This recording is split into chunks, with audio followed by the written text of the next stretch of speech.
Bitcoin still down more than 60% from its all-time high.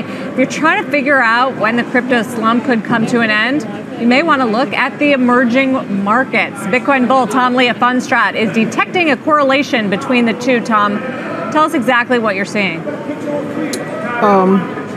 Hey, Sarah, how are you? I think emerging markets historically has been viewed as a sector that's kind of rented by a lot of hedge funds. So foreign capital flows really affect those markets. And when emerging markets does well, it's because we're in a risk-on environment, and when it does poorly, obviously it's risk-off. There's a pretty interesting relationship between Bitcoin and emerging market equities, and both really essentially peaked early this year, and they've both been in a downward trend. And so I think until emerging markets begins to turn, I think in some ways that correlation is going to hold and tell us that sort of the risk-on mentality is those buyers aren't buying Bitcoin. I get what you're saying as far as risk appetite, Tom, but it's a little counterintuitive, right? Because a lot of the declines in emerging market stocks have coincided with declines in emerging market currencies. And you would think that when folks in Turkey or South Africa see the value of their currency fall so dramatically, they would load up on Bitcoin. Yeah, that's very true, especially if a country implements currency controls or capital controls. But the vast majority of trading isn't necessarily happening in those EMs that are really suffering. It's in countries like Japan, Korea, China, or parts of China, and strong dollar, I think, has actually been a headwind for crypto in the sense that if you want to own a risk-free asset or if you're doing risk off, you're going to be buying dollars. So I don't know. And I think there's a wealth effect as well, which is as emerging market stocks have fallen, there's less capital available to actually buy cryptocurrencies.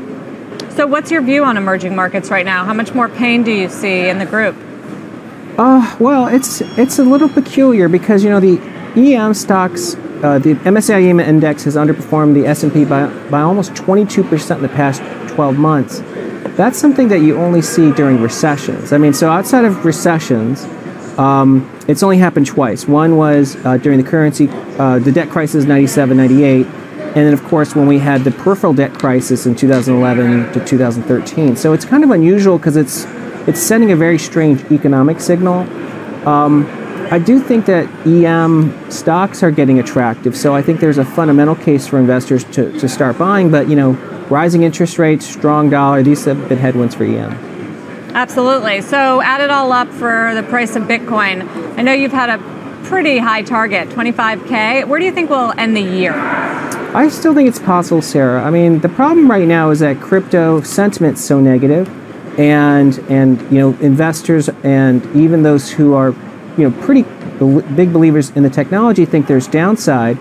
But Bitcoin hasn't been falling on two negative developments this week, right? We had the ETF denials, and then China, issued almost a brand new ban on an expanded area where crypto can't be taking place, and yet Bitcoin's held. So, what's important to keep in mind is Bitcoin's returns occur really within just 10 days in any year.